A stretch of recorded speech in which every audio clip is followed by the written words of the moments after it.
அதே மாதிரி பாத்தீங்கன்னா நம்ம 30 டிசைன்ஸே பாத்தீங்கன்னா ரெகுலரா அப்டேட் சேஞ்ச் பண்ணிட்டே இருப்போம். ஒரே டிசைன் சேம் டிசைன் உங்களுக்கு வராது. ஏன்னா ரீஸ்டாக் பண்ணும்போது உங்களுக்கு வர கஸ்டமர்ஸும் பாத்தீங்கன்னா சேம் கலர்ஸ் இருந்தாலுமே அவங்களும் ஒரு சாட்டிஸ்ஃபேக்ஷன் ஆக மாட்டாங்க. நாங்க அப்டேட் பண்ணிட்டே இருப்போம். பாத்தீங்கன்னா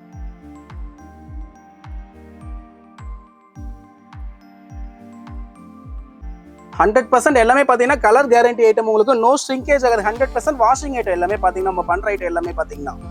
ஹோல்சேல் தேவை விருப்பப்பட்டீங்கன்னா என்னோட கீழே என்னுடைய கான்டாக்ட் நம்பர் கொடுத்துருக்கோம். அந்த நம்பருக்கு நீங்க உங்களுடைய ஆர்டர் பிளேஸ் பண்ணலாம். அது எம்ஆர்பி ரேட்டோட உங்களுக்கு டேக் பிரிண்ட் ஆகி வந்துடும். பர்ச்சேஸ் பண்ணிட்டு போனீங்கன்னா டைரக்டா உங்களுடைய கவுண்டர்ல நீங்க டைரக்டா வைக்கிற மாதிரி தான் உங்களுக்கு எல்லாமே நாங்க செட் பண்ணி கொடுத்துட்டு இருக்கோம்.